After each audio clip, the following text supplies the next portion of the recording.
আগে চাঁদে পৌঁছাবে, মঙ্গলে মানুষ পাঠানোর দৌড়ে কে এগিয়ে থাকবে, আর মহাকাশ ভিত্তিক ইন্টারনেটের হাজার কোটি ডলারের বাজার কার হাতে যাবে, এই লড়াই বহুদিন ধরেই মুখোমুখি ইলন মাস্কের স্পেসএক্স ও জেফ বেজোসের ব্লু অরিজিন। আর সেই মহাকাশ দৌড়ে এবার বড় ধাক্কা খেলেন বেজোস, কারণ স্পেসএক্স কে চ্যালেঞ্জ জানাতে তৈরি করা তার সবচেয়ে গুরুত্বপূর্ণ রকেট নিউ গ্লেন বিস্ফোরিত হয়েছে উৎক্ষেপণের আগেই।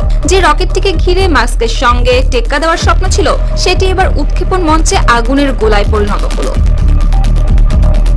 সংবাদ মাধ্যম রয়টার্সের প্রতিবেদনে জানা যায়, ফ্লোরিডায় উৎক্ষেপণ কেন্দ্রের লঞ্চ প্যাডে নিয়মিত পরীক্ষার অংশ হিসেবে চলছিল একটি হট ফায়ার টেস্ট।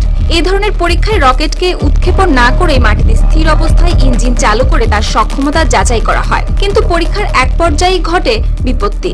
মুহূর্তের মধ্যেই বিশাল অগ্নিগোলকে পরিণত হয় নিউ গ্লেন। আকাশ জুড়ে ছড়িয়ে পড়ে ঘন ধোঁয়া আর আগুনের শিখা।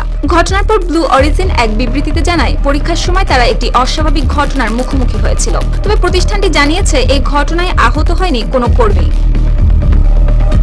এই বিস্ফোরণকে বড় ধাক্কা হিসেবে দেখা হচ্ছে আরও একটি কারণে, কারণ নিউ গ্লেন দিয়ে অ্যামাজনের প্রজেক্ট কুইপারের স্যাটেলাইটগুলো মহাকাশে পাঠানোর পরিকল্পনা ছিল, যে প্রকল্পকে সরাসরি ইলন মাস্কের স্টারলিংক নেটওয়ার্কের প্রতিদ্বন্দ্বী হিসেবে দেখা হতো। প্রায় এক দশক ধরে উন্নয়ন কাজ চালিয়ে এবং শত শত কোটি ডলার বিনিয়োগ করে তৈরি করা হয়েছিল 29 তলা সমান উচ্চতার এই রকেট।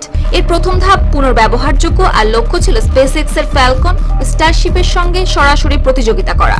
কিন্তু এই বিস্ফোরণ যেন আবারও মনে করিয়ে দিল, মহাকাশ জয়ের দৌড়ে এখনো বড় প্রতিদ্বন্দ্বী থেকে গেল ইলন মাস্কের স্পেসএক্স।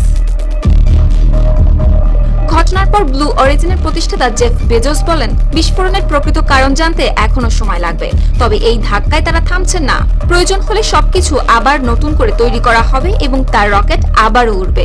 তবে মজার বিষয় হলো, প্রতিদ্বন্দ্বী প্রতিষ্ঠানের এমন বিপর্যয়ের পরও কোনো খোঁচা দেয়নি ইলন মাস্ক, বরং এক্সে তিনি লেখেন, খুবই দুর্ভাগ্যজনক, রকেট বানানো সত্যি কঠিন কাজ। শক্তি রায়, RTV।